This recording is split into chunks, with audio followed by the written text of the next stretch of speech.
जय श्री कृष्ण। मैं हूं डॉक्टर मयंक दवे। वेद और पुराणों में लक्ष्मी जी के बारे में काफी कुछ कहा गया है और आज मैं आपको यह बताऊंगा कि किस वेद या किस पुराण में लक्ष्मी जी को प्रसन्न करने के लिए क्या कहा गया है। सबसे पहले तो मैं आपको यह बता देता हूं कि हर जो देवता होते हैं उनकी कुछ विशेष बातें होती है, कुछ चीजें उन्हें अति प्रिय होती है और ऐसा कहा जाता है कि किन्हीं चीजों में वह विराजित रहती है।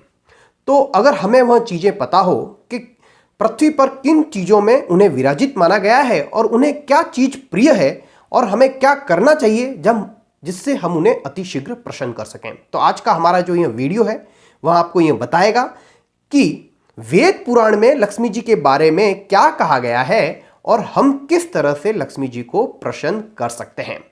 तो सबसे पहले जब हम लक्ष्मी जी की आराधना करते हैं, पूजा करते हैं, तो हमें यह पता होना चाहिए कि लक्ष्मी जी किस में विराजित होती हैं, अर्थात लक्ष्मी जी का वास किस में माना गया है। तो मैं आपको बताता हूं सिद्ध लक्ष्मी स्तोत्रम, जो कि दिया गया है ब्रह्मांड पुराण के अंदर। तो सिद्ध लक्ष्मी स्तोत्र में 2 श्लोक हैं। तो उनमें जो पहला श्लोक है वह यह है कि संखे देवकूले नरेंद्र भवन गंगा तटे गोकुले सा सृष्टिष्ठुति सर्वदा मम ग्रहे भूयात् सदा निश्चला। अब इस श्लोक का मतलब जानते हैं। इस श्लोक में यह बताया गया है कि लक्ष्मी जी शंख में विराजित होती है, देवताओं में स्थित होती है, इंद्र भवन में स्थित होती है, गंगा तट पर विद्यमान रहती है और गायों में गोवंश में भी रहती है। ऐसी कल्याणमयी लक्ष्मी माता आप मेरे घर पर भी विराजित रहें स्थिर रूप से। इस तरह से जो यह श्लोक दिया गया है सिद्ध लक्ष्मी स्तोत्र में, जिसमें लक्ष्मी जी का वास शंख के अंदर माना गया है, गोवंश में माना गया है, गंगा तट पर माना गया है। तो अब हम इस श्लोक से किस तरह से फायदा उठा सकते हैं? तो हमें क्या करना चाहिए? हमें घर के अंदर हमेशा शंख रखना चाहिए, हमें गाय की सेवा करनी चाहिए और गंगा तट पर जाकर गंगा नदी की भी हमें पूजा अर्चना करनी चाहिए, जिससे हम पर लक्ष्मी जी प्रसन्न हो सकें। इसी तरह से एक दूसरा श्लोक है, वह श्लोक यह है कि या श्री पदम वने कदम्ब शिखरे राजगृहे कुंजरे श्वेते चासुयुते वृषे च युगते यगे च युपिस्थिते।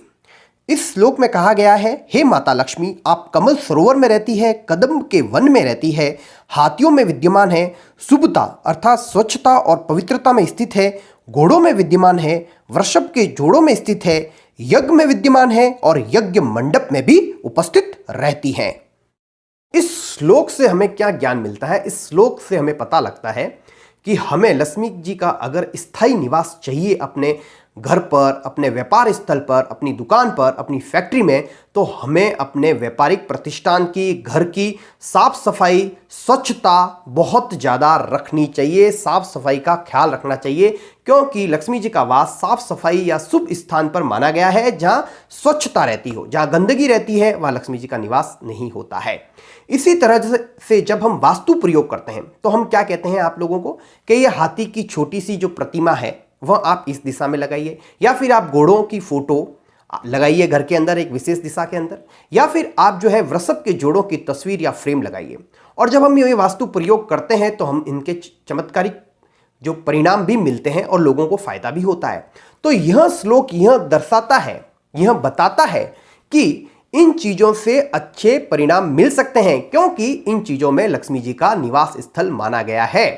तो मैंने आपको पहले ही बताया कि कुछ चीजें देवताओं को अति प्रिय होती है और अगर वह उन चीजों को वहां पर देखते हैं तो अति प्रसन्न होते हैं, जल्दी प्रसन्न होते हैं और जो चीज हम चाहते हैं वह हमें जल्दी मिलती है। अब हम बात करते हैं दूसरे पुराण की, जिसका नाम है विष्णु महापुराण। तो विष्णु महापुराण में भी एक लक्ष्मी स्तोत्रम दिया गया है और विष्णु महापुराण में भी है, और एक जो लक्ष्मी स्तोत्रम है वह ब्रह्मवैवर्त पुराण में भी है। तो अभी जो हम बात कर रहे हैं लक्ष्मी स्तोत्रम की, वह बात कर रहे हैं विष्णु महापुराण में। तो विष्णु महापुराण में जो लक्ष्मी स्तोत्रम दिया गया है उसका जो यह श्लोक है वह क्या कहता है? वह यह कहता है कि स्तोत्रेण यस्तथेतेन त्वाम स्तोष्यत्यब्धि संभवे सतव्या न परित्याज्यो द्वितीयोऽस्तु वरो मम। इस स्तोत्र के अंदर भगवान इंद्रदेव लक्ष्मी जी से एक वरदान मांग रहे हैं। और वरदान क्या मांग रहे हैं? वह लक्ष्मी जी से कह रहे हैं कि जो कोई आपका इस स्त्रोत से आपकी स्तुति करे, आपका पूजा पाठ करे, उसे आप कभी नहीं त्यागें, मतलब आप उसके साथ हमेशा बनी रहें, उसे छोड़कर कभी नहीं जाएं। तो इस श्लोक से हमें यह जानकारी मिलती है कि जो कोई भी लक्ष्मी स्तोत्रम का पाठ करेगा उसे माता लक्ष्मी कभी छोड़कर नहीं जाएगी, क्योंकि इस लक्ष्मी स्तोत्रम के पाठ से भगवान इंद्रदेव ने लक्ष्मी जी की स्तुति की थी और उनसे एक वरदान मांगा था। वह वरदान यह था कि जो कोई भी मनुष्य लक्ष्मी स्तोत्रम का पाठ करे उसे आप कभी छोड़कर नहीं जाएं। और फिर माता लक्ष्मी ने उन्हें यह वरदान दे भी दिया था कि जो कुछ भी इंसान इस श्लोक से मेरी स्तुति करेगा, लक्ष्मी स्तोत्रम का पाठ करेगा, उसे मैं कभी छोड़कर नहीं जाऊंगी। तो आपको जो विष्णु महापुराण में लक्ष्मी स्तोत्रम दिया गया है उसका नित्य प्रतिदिन पाठ करना जरूर चाहिए, जिससे लक्ष्मी जी आप पे मेहरबान रहें। अब हम बात करते हैं ऋग्वेद की। तो ऋग्वेद के अंदर श्री सूक्तम दिया गया है और श्री सूक्तम के अंदर एक बहुत ही अच्छा श्लोक है। वह श्लोक यह है कि यह शुचि प्रयतो भूत्वा जहुयादा जयम नवहम सूक्तम पंचदर्शचम च श्रीकामः सततम जपेत। अर्थात जिसे लक्ष्मी की कामना हो वह प्रतिदिन पवित्र और संयमशील होकर अग्नि में घी की आहुतियां दे और तथा इन 15 रचनाओं वाले श्री सूक्त का निरंतर पाठ करे। तो श्री सूक्तम में जो यह श्लोक दिया गया है जो ऋग्वेद के अंदर है, वह हमें यह बताता है कि हमें अगर लक्ष्मी जी को प्रसन्न करना है तो हमें घी की आहुतियां देनी चाहिए श्री सूक्तम का पाठ करते हुए, जिससे हम पर धन की वर्षा हो सके, हमारे ऊपर लक्ष्मी जी मेहरबान हो सकें।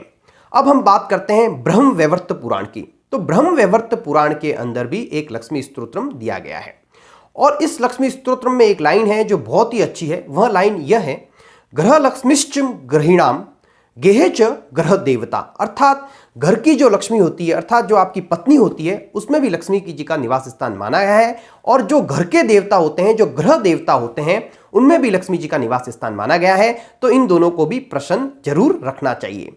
और इस ब्रह्म वैवर्त पुराण में एक श्लोक दिया गया है और यह श्लोक यह है कि सिद्धि स्तोत्रम यदि पठेन मासमेकम च सयतः महासुखी च राजेंद्रो भविष्यति न संशयः। इस श्लोक का मतलब यह है कि यदि कोई मनुष्य इस लक्ष्मी स्तोत्रम का निरंतर 1 महीने तक पाठ करे तो वह महान सुखी होगा एवं राजेंद्र अर्थात राजा की भांति होगा, इसमें किसी तरह का कोई संशय नहीं है। तो इस तरह से हमने जाना कि किस तरह से हम लक्ष्मी जी को अतिशीघ्र प्रसन्न कर सकते हैं और लक्ष्मी जी हम पर धन की वर्षा कर सकती है या हमारे ऊपर मेहरबान हो सकती है। अगर आपको लक्ष्मी स्तोत्रम पता नहीं है, आपके बारे में जानकारी नहीं है, आपको इस बारे में श्री सूक्तम के बारे में जानकारी नहीं है कि यह पाठ क्या है, तो आप हमारा फेसबुक जो पेज है जिसका नाम डॉक्टर मयंक दवे एस्ट्रोलॉजर के नाम से है, वहाँ पर जाएं। वहाँ पर आपको लक्ष्मी स्तोत्रम, श्री सूक्तम सब मिल जाएंगे। उम्मीद करता हूँ आपको यह जानकारी अच्छी लगी होगी, आप इसका फ़ायदा जरूर उठाएंगे और आने वाली दीपावली पर लक्ष्मी जी की जब पूजा अर्चना करेंगे तो इन स्तोत्रों के साथ करेंगे, जिससे लक्ष्मी जी आप पर मेहरबान हो सके।